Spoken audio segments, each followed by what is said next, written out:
Alright, we're about to begin a blockade style siege with the 25 units of this army blockading this castle and the 5 units of this army holding it out in the castle. The units here will roll dice with pips on them to determine their supply situation and if any disease breaks out, and numbered dice will represent these.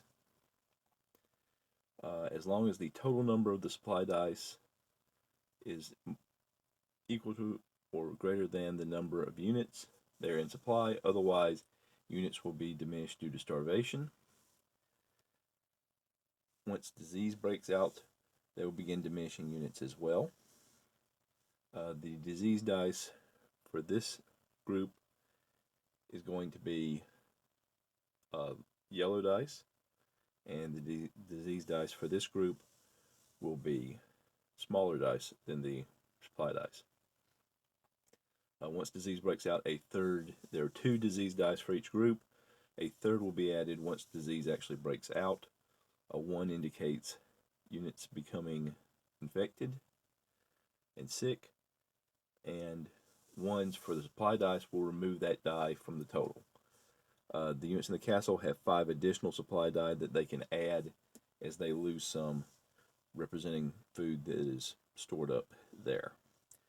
When the army, half the army's units or more are of diminished capacity, either because of disease or starvation, there will be morale checks. If the units of the blockading army failed morale checks, they will simply melt away. They'll desert. They'll disappear. If they're in the castle, there will be a battle of wills or a literal battle between those that want to leave and those that want to continue holding out. If the number of units diminish because of starvation, disease, or equal, that means that some are greater than the number of units of that group. Then those units, that will mean there are some units that are both diseased and starving, and they will die on the next turn. And turns here are going to represent about a week. So we're on turn 1. So we'll roll for the besieging force first. And there's 25 dice here because they started off with 25. Obviously that means that they've rolled greater than 25, because if they were all 1s, they would still be 25. So they're all supplied, but they do have 5 dice that have come up once. So these will be removed from the pool for next time. And there are 2 disease dice, neither one came up a 1, so no one has developed any kind of disease.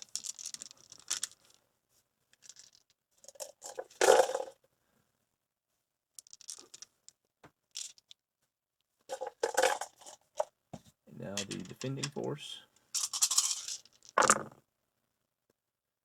And they've already got a diseased unit, but they haven't lost any of their supply dice, so they will have 1 unit diseased. And now a third disease dice will be added.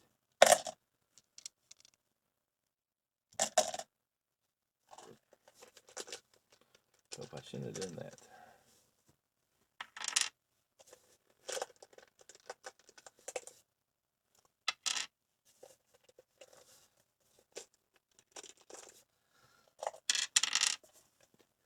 So on to turn 2.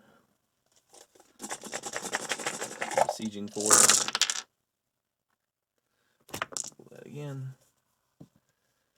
Alright. Now we'll have to see, make sure it adds up to 25. At least 25. They didn't develop any disease this time. So we have 6, 6.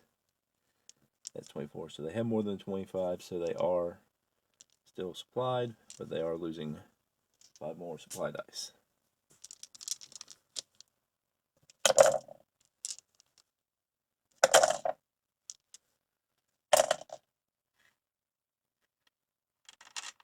And now we roll for the defensive force. and another unit becomes diseased. So we'll add 2.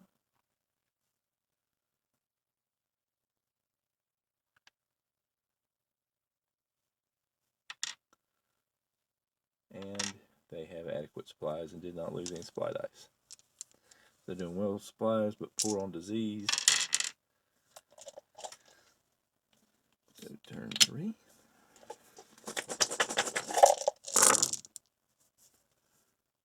Alright, so this time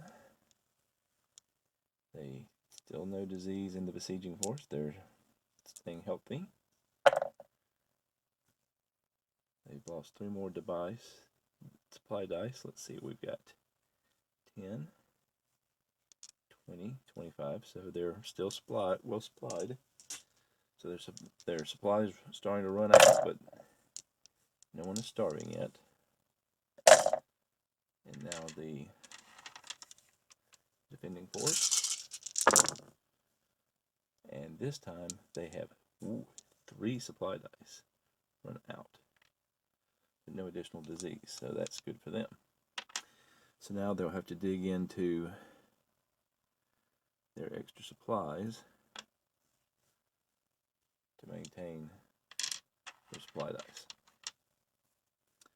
So that's turn 3. Turn 4. We're now a month into the siege. The attacking group. Still no disease for the attacking group. They're going to lose 3 more supply dice. They have 10, 20, 25, so they're still supplied. Oh, there's no one. And now the defenders.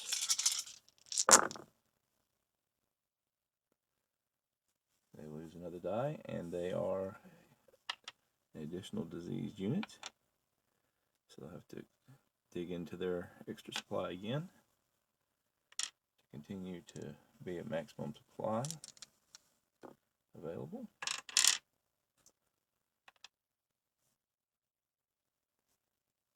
We'll move on to turn 5. Attacking unit. Still no disease breaking out in the attackers. And they have 10, 20, 28 supplies, so they're still in supply.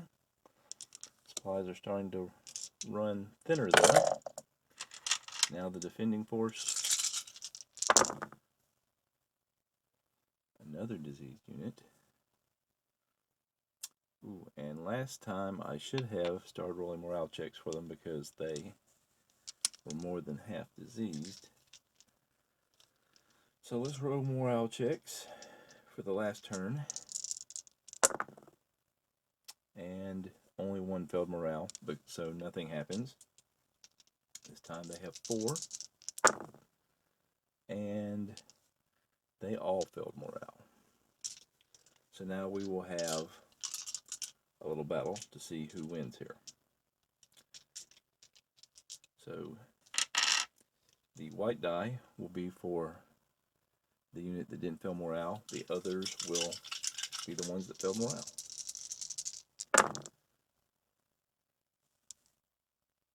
Each side gets a hit. So it's a tie. But the unit that did not want, the unit that did not fail morale. Okay. We'll do that back. Yeah. The unit that did not fail its morale check, and one of the units that wanted to defect basically knocked each other out. Maybe they killed each other, maybe they took each other prisoner, but the end result is there's only 3 units left standing. They all wanted to defect, and in turn 5 the castle falls. So there you have it. A very quick little scenario there.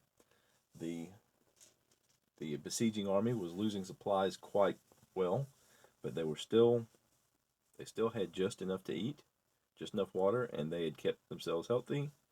And disease weakened the defenders and made them decide that they would rather try to escape or give up the castle rather than continue holding out. So there you go.